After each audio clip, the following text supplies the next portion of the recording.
Oh,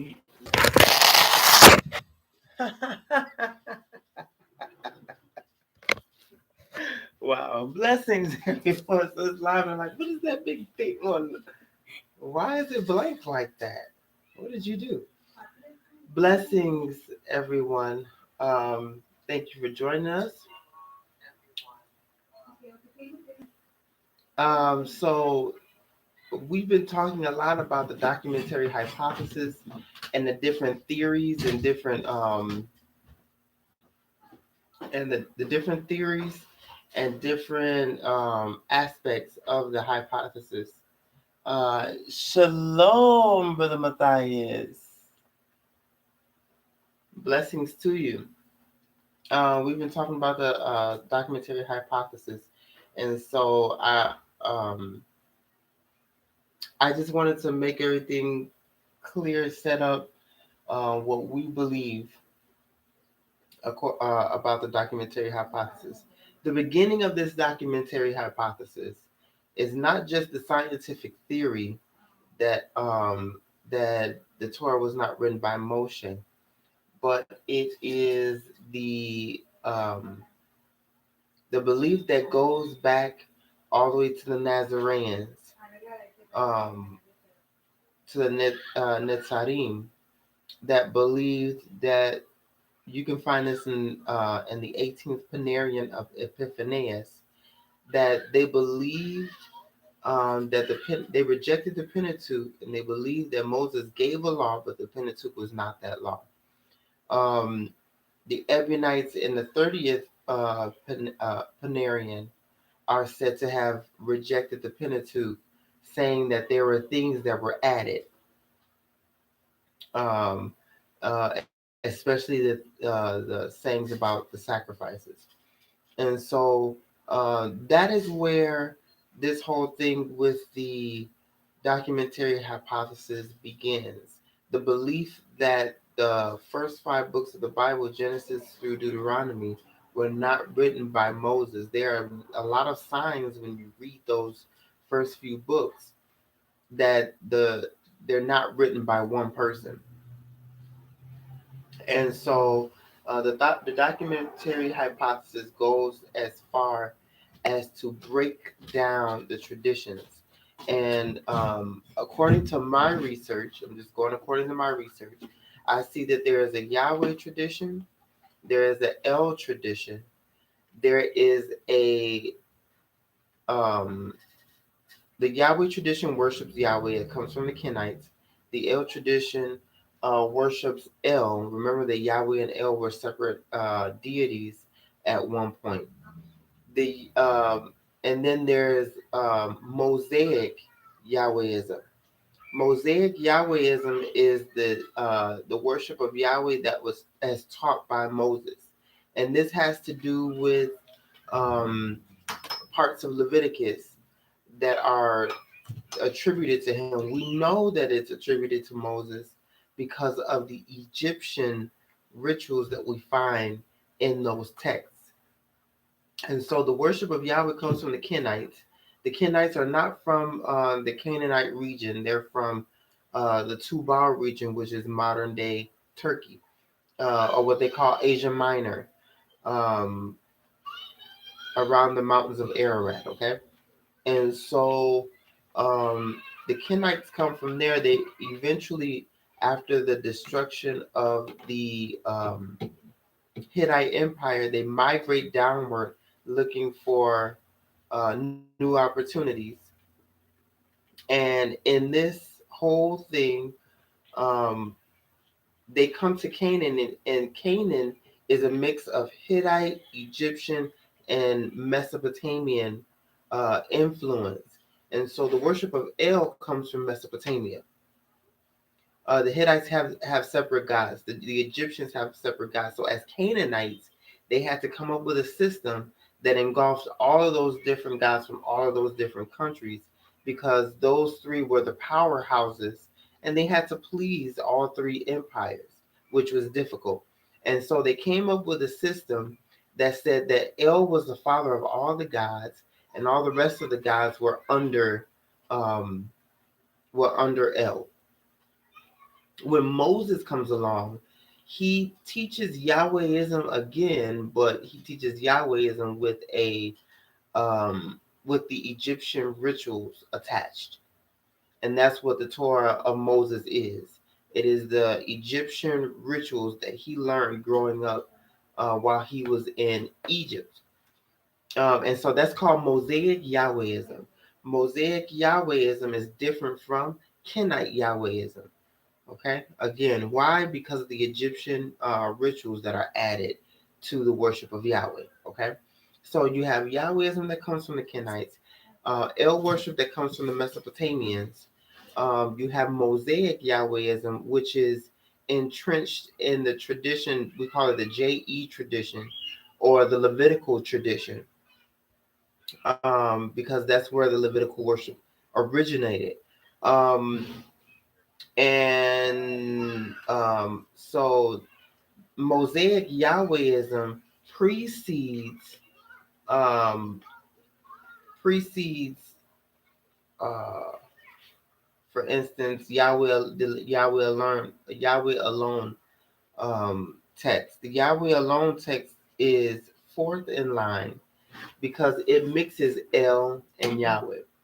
So there was a time when around the time of King David, when the Israelites were fighting for superiority, and so since they were worshiping, each nation had their own god, and Yahweh, they felt in their belief system that Yahweh was allotted the nation of Israel, and so Israel worshipped Yahweh. Isn't that ironic? Israel worshipped Yahweh. Um, I have to go back a little bit because the northern tribes worship Baal and the southern tribes worship Yahweh. Okay. And this is why the northern tribes are called Israel and the southern tribes are called Judah. Judah means praise, one who praises. And so they were worshiping Yahweh according to Mosaic Yahwehism. Okay.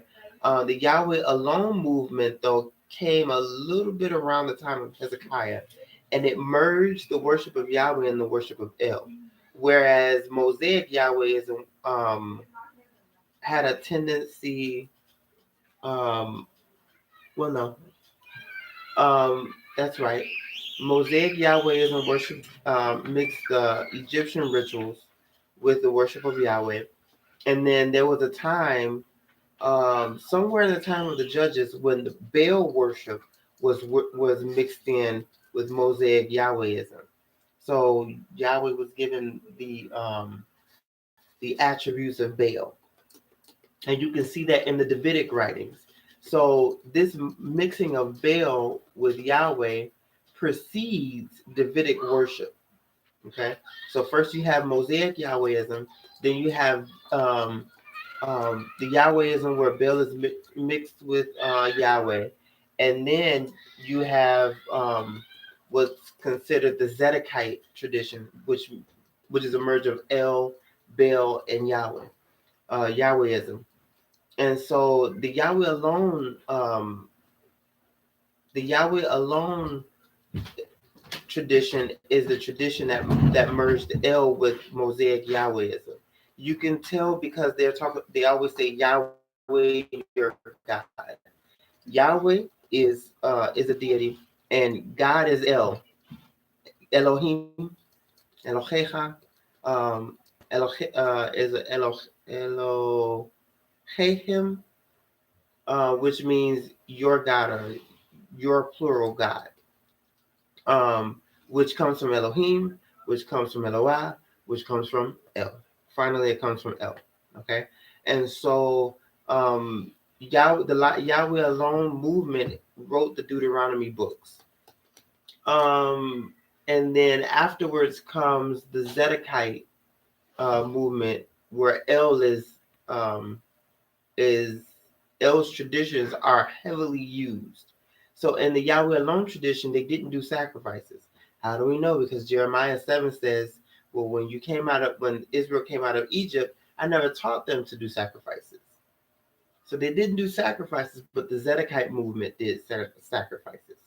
And so they were the last ones to write. Ezekiel is a part of that Zedekite movement. These three are considered the traditions of the Pentateuch, the traditions of the first five books of the Bible, the traditions of the Torah, and they were merged together. No, Yahweh did not agree with the sacrifices. Remember, the worship of Yahweh, they may have made grain offerings. We see that in the story of Cain and Abel, that a grain offering and a grain offering was given. Okay, I think it was fruit. It was a fruit offering was given. Okay, so they did fruit offerings, but they didn't do the sacrificing of animals. Okay, and so they Yahweh didn't do animal sacrifices or human sacrifices. And you can see in the book of Judges where Jephthah supposedly sacrifices his daughter because he won a battle. And so, and she wasn't, really acting up about it, but in which makes us see that they were very dedicated to whatever tradition this was. Is that the one that his daughter went to mountains? No. She wasn't gonna know no man. Yeah, she was gonna know no man. Oh, okay. And so usually people try to justify it, saying, "Oh, well, he didn't sacrifice her. He, dedicated her to Yahweh." I don't think that's the case. Sounds like a nun. Yeah. If that's the case, the Kenites didn't do that either. And so, well, they had the Nazarites, right? But there was no tradition in the Kenite tradition. They didn't do that. Oh, you had to stay a virgin type thing. That was some other religion that may have been Baal worship. But even that is not. I'm not known. I don't know where that came from. So you have the Yahweh tradition, the El tradition. You have the Mosaic Yahwehism. Now the Mosaic Yahwehism comes sometime during the Judges, during the book of Judges. So they make it seem that Moses came before the Judges, but no. The book of Judges is a heavily edited book, and it was edited by probably the Yahweh alone tradition, which wanted to make it seem that they were supposed to be worshiping Yahweh, but they were not worshiping Yahweh. In actuality, that wasn't the case. The case was that the Israelites were a group of tribes that came out with the Hyksos, and they preceded the Mosaic Exodus. And so the Hyksos were Semites. They were Semites who were worshiping El. That was the reason why they were kicked out of Egypt, because they were worshiping El and they wouldn't worship the other gods of the Egyptians. And so they felt like the other gods were not being attended to. So they finally rose up and rebelled against the Hyksos and kicked them out. So, well, they were worshiping El, which when you go into Canaan, remember I explained that Canaan was not a person. It was just a group of tribes who were in a geographical location. Canaan was a geographical location. It was the center of the Egyptian, Hittite, and Mesopotamian empires. And so when we're looking at the Canaanites, they were just, so they had different gods, and those gods were put together in a pantheon. What we call a pantheon is just a list of gods. And so we can see that when you're reading the book of Judges. But whoever redacted the book made it seem like they were supposed to be worshiping Yahweh. They didn't know Yahweh. They had never heard of Yahweh. Moses had never heard of Yahweh before he met his father-in-law. So the Israelites who were already in the land, they went through the era of the judges. But when Moses came, the Levites, Moses came out of Egypt with the Levites, and the Levites began to teach Mosaic Yahwehism. Okay. They probably didn't have the sacrifices, they just had the Egyptian rituals, but later on the sacrifices of El. So the El is where Leviticus 1 through 5 come from. All of those sacrifices are specifically mentioned with discoveries, with the discoveries made that worship about the worship of El. And so it may have been that they added some sacrifices and all of those things, but those specific sacrifices, the first fruits offering, the tithe, and all of those things are association. The burnt offering, the drink offering, those things are associated with Baal worship or with El worship. So you have Yahwehism, you have El worship, you have Mosaic Yahwehism, you have the Yahweh alone tradition, which is the Deuteronomy tradition, and then you have the Zedekite tradition, which is the Aaronite. They were more focused on Davidic worship. So you had some people who were worshiping according to what David had established when the temple was made, and then you had other people who did not do Davidic worship. So there's Davidic worship, which is Zedekite, which is the Zedekite thing, and then you have let me rephrase. Deuteronomy specifically mentions Davidic worship, so it's the other way around. The Zedekites may not have done that heavy of. They were more Levitical, but the Deuteronomy tradition is Davidic worship.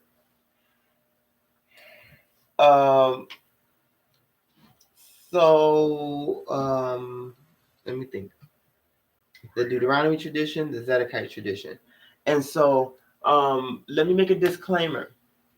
I am a strict Yahwehist. My whole thing, my whole mindset is to find the original worship of Yahweh, the original way that Yahweh was worshipped, and go along with that way.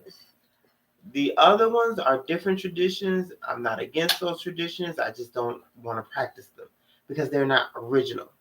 When we're talking about the scriptures is supposed to teach us of Yahweh.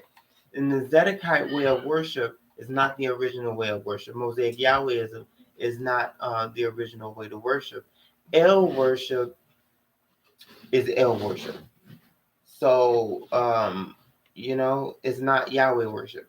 And so I tend to focus on Yahweh worship, and I like to find that original Kenite Yahwehism.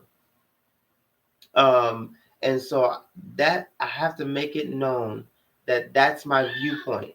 The reason why I studied all of these things and I went into all of these things is for the simple fact that I wanted to find out what the original worship of Yahweh was, and what traditions or what practices were of the original Yahwehism and which ones were not. And so now that has become easier because we have discoveries on the Baal cycle. We have discoveries.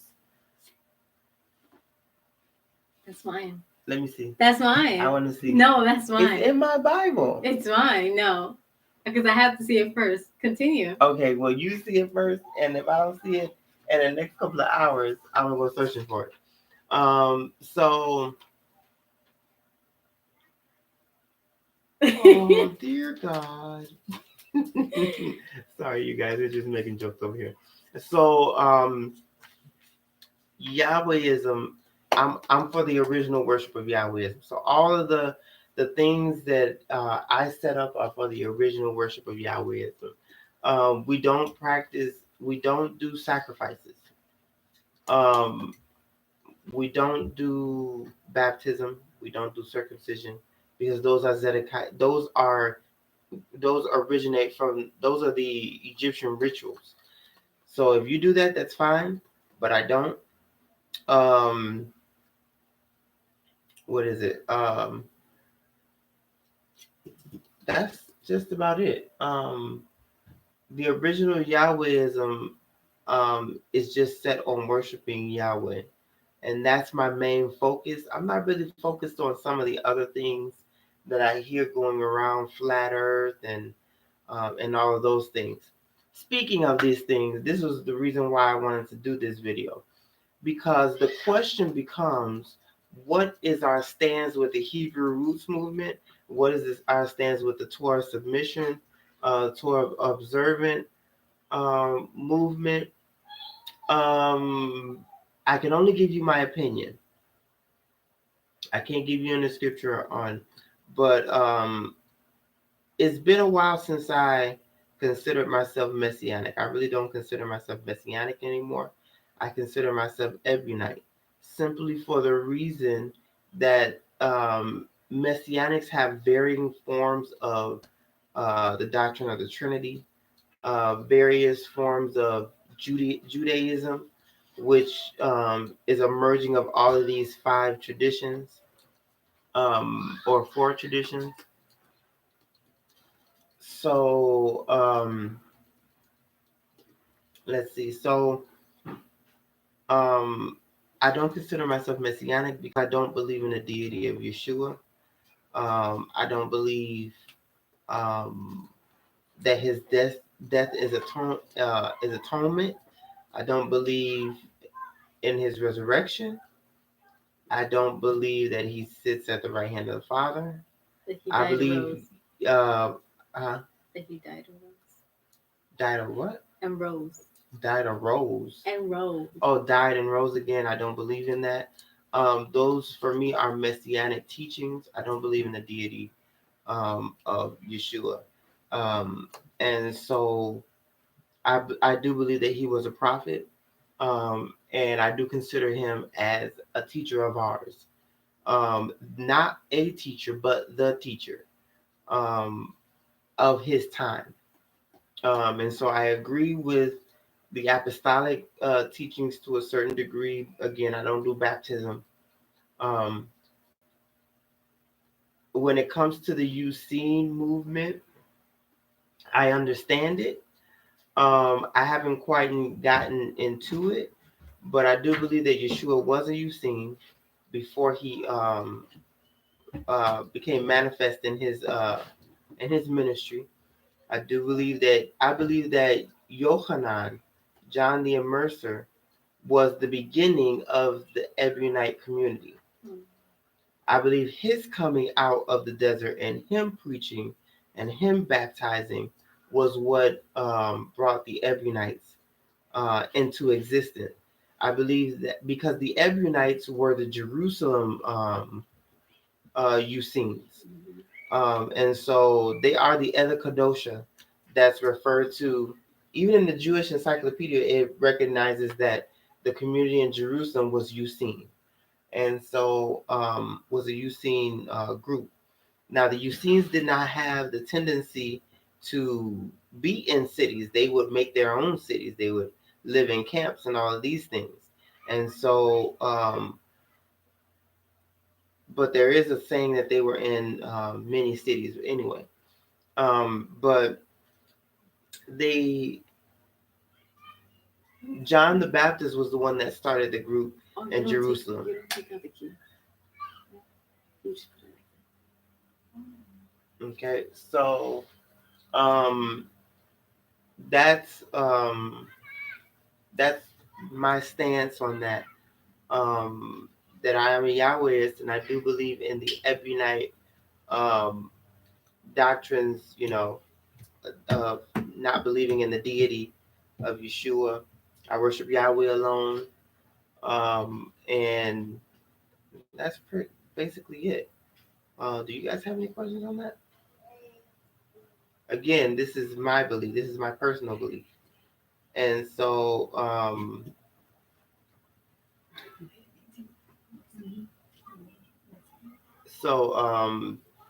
any additions? As we're currently trying to come to an agreement on how the ministry works. Um, I'm not saying that I know everything, but there are some things that, for instance, the Dead Sea Scrolls talks about that I agree with, but there are other things that I don't agree with. And so, you know, there are some things, even in the New Testament, that Paul talks about. I can't agree with Paul, really. I think that his writings have caused a lot of confusion. And he himself says that God is not the author of confusion. I strongly believe that. And because his writings have caused a lot of confusion, I've dismissed him. Not only that, but because the Apostle Paul speaks against the other apostles in a certain manner. For instance, in the book of Galatians, uh, He used the very Greek and foreign terms. he uses terms that can be interpreted, Various ways, manipulated. Yeah. And so him starting that, him starting, him starting his whole group and all of his writings, they led to a lot of confusion. So I have a tendency to get away from them. And then while I was studying the Torah, I understood what he was saying. And so I really didn't need to read his writings because I understood it by reading the Old Testament. And my belief system became that there's no need for Paul if you're studying the Old Testament. If you don't really need Paul in the first place. And so it wasn't that, oh, I hate Paul because he did this and he said this. It's not about that. What it's about is that, first of all, Paul was not a disciple of Yeshua, and the 12 were.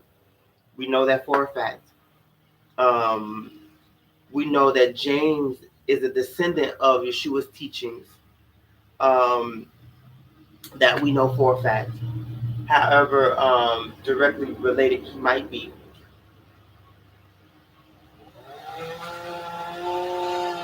And so that's something that I think. Do you guys have any comments on that? Of course not. My wife says because that's true. And so that's our stance. And we are not going to come against somebody because they're Zedekiah, or come against somebody because they are El worshipers, or come against somebody because they're Yahweh alone movement. Um, we're not like that. I know it's loud.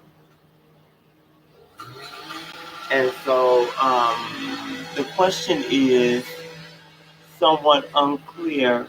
What letters, according to Paul, were originally written by him? And that's another thing too.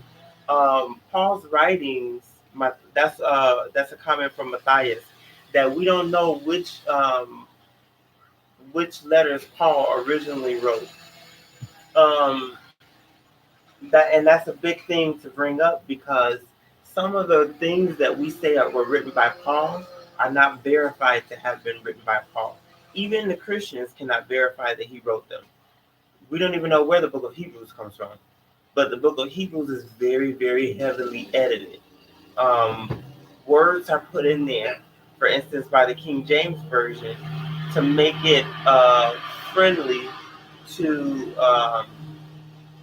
to Christian Pauline doctrine. And so we don't know which letters were written by Paul. And so that's another level of confusion that we avoid by just saying we don't believe in Paul. One of the things that I do agree with Paul with, though, is, well, two of the things is the armor of Yahweh and the gifts and the things of the Spirit, as he talks about in 1 Corinthians 12. That I can get with. That is very understandable. When you understand that Isaiah talks about that Isaiah 11 and 2 talks about that there are 7 spirits. But then again, when you're talking about Isaiah 11 and 2, those spirits were also different gods. I know. But I believe that Yahweh is a deity of discernment and prophecy, and so the spirit of prophecy comes from him, and so that's where that all comes from. So that's my stance on the whole thing. A good 30 minutes. Wow. Um, let's think. Yahwehism, we do believe in the seat seat. We do believe in the idea of cities of refuge. We don't believe in the Levitical city idea. We believe in the feasts, namely the Feast of Unleavened Bread, the Feast of Weeks, and the Feast of Tabernacles specifically. Um, and that's basically it. Uh, a lot of what we see in the El tradition was passed down to the Yahweh alone tradition. And a lot of those things are the law of Hammurabi, and I think that's contextual. That's Middle Eastern context. And so it does help us in establishing, what context is. But yeah, that is how we do things. And so um, that's it. I don't have any other comments to make. That this is not going to be the last time you hear about the documentary hypothesis. Um, in the next few videos, we're going to be talking in detail about other doctrines, other Ebionite doctrines that we are in agreement with. And so, what else is there? Is there anything else? What we believe? Yeah. We have a whole thing. And a lot of people may not agree with it. And if you don't agree, that's okay. We're supposed to live as, I believe that Yahwehism is a sect, but Ebionitism is the faith. And we have to learn how to um, come together and use what we have in common as our unity factor. And so when it comes to the Torah observant movement, when it comes to the Hebrew roots movement, I'm not in agreement because they have a lot of Pauline doctrine. And a lot of them have a tendency to shift towards um, uh, Judaism, Talmudic principles. And so the Talmud for us, again, it's not that, we hate the Talmud. We believe that the Talmud is historical. It has some historical value, but following its dictates, we don't do that. We don't follow the dictates of Judaism. Neither do we follow the dictates of Christianity. And so that to us is important. Um, yeah, that to us is important. Um, so, what do we think about the Torah? As was explained before, we believe that the Torah is basically Egyptian ritual. And so we don't do circumcision and we don't do baptism. Well, how do people convert in your community? They make a covenant with Yahweh. That's it. They make a covenant with Yahweh in front of other believers, and that's just it. That's it. Um, we get that from the Dead Sea Scrolls, from the the community rule of the Dead Sea Scrolls, because we agree with that. That should be the only way. But baptism, we don't do that. Circumcision, we don't do that either. Um, what else is there? So, what do we obey? Is the question. What are the tenets of Yahwehism? What are the tenets of Really, the Yahweh? commandments? What commandments? After the commandments. Half of the commandments. Most of the commandments are from El worship and the Deuteronomy text, the Yahweh alone movement. And so we we don't contradict that much with the Yahweh alone movement. We just don't like the references to El. We don't get along with the El, Eloi, Elohim, Elohim, Elion. Elyon, El Elyon, El Shaddai, El Olam, all of those things. We don't worship Yah. I mean, we don't worship El. We worship Yahweh. And so that's just about it. Um, yeah, that's just about it. There's nothing else really to be said. We don't do Gnosticism. We don't do anything that originates from another religion. We don't do, and that's the purpose. That has been my personally Anything that's not original. anything that's not original to Yahwehism, and that's our purpose of finding the original Yahwehism, so that we can know what's of Yahweh and what is not. Um, and so um, that is the what's important to us, finding the original worship of Yahweh. And so I don't have much to say. Um, when there's more to be said, it will be said. And so I thank you guys for watching. And if you haven't already, feel free to subscribe to our channel. You'll be able to know when we're going on live, when we have different events going on. Um, but as of now, you guys enjoy your Shabbat. Enjoy your families today. Enjoy your friends. Um, Yahweh bless you. Shabbat shalom.